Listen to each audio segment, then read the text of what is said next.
All right, good morning. So my topic this morning is seriously. Me? There are plenty of things in the world that would benefit from our good attention.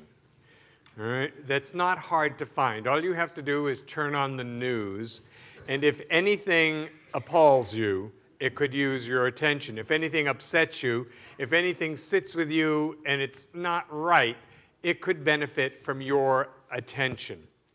There's a reason it keeps coming to your attention. And God has this magnificent way of, at first, things are like a little whisper. Hey, think about this. And then it gets a little louder, like, you, I'm talking to you.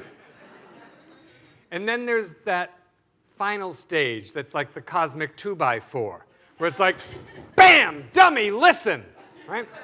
It's just my experience of how I think that works.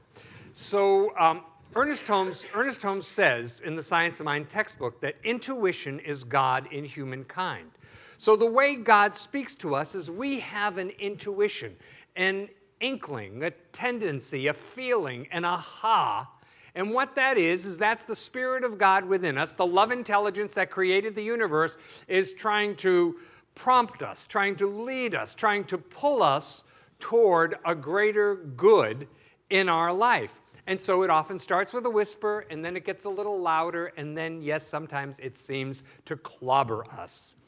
So I have an acquaintance, and she's a kid. I mean, she's younger than me, so she's certainly a kid. And she's had a very successful career in business.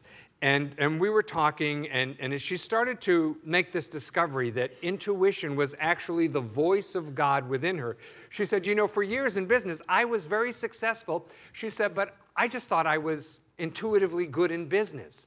I didn't realize that all that while I was making these decisions and guiding companies and doing things that were so completely different than what other people were doing, and always meeting with great success, she said that was actually God in me rising up and filling my mind and leading me in a direction for greater good. And we're like, yes, absolutely, that's what we're saying.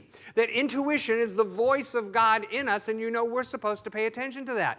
It's sort of like in the process of the spiritualization of our life, we become these great instruments, like we're like receivers in the universe for intuition, for the voice of God within us to say, go here, go there, do this, not that, choose this, not that, yes, them, not them, that we just know.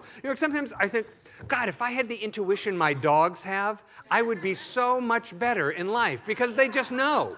My dogs know. They absolutely know. It's like, nope, don't go there. No. Hi, say hello. No, I don't like them. I think, what do they know that I don't? So, for all of us, I believe that there are things in the world that need our attention. And the way that God is speaking to us is it starts with the whisper, and then it's a voice, and then it gets really big. And the funny thing is that we act appalled when it gets really big, right?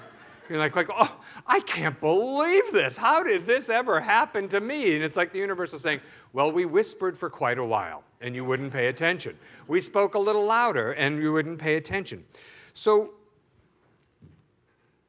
what I hear people say is, well, when my life is working, then I'm going to really do something. I'm going to make, when my life is all together, when I get through this, when I get this fixed, when I get all my ducks lined up. Now, and I know it's difficult sometimes for metaphysicians to take action in the world because, we all understand that there is a spiritual level where everything is perfect, and we don't want to give our attention to anything that isn't perfect. But Jesus talks about being in the world and not of it.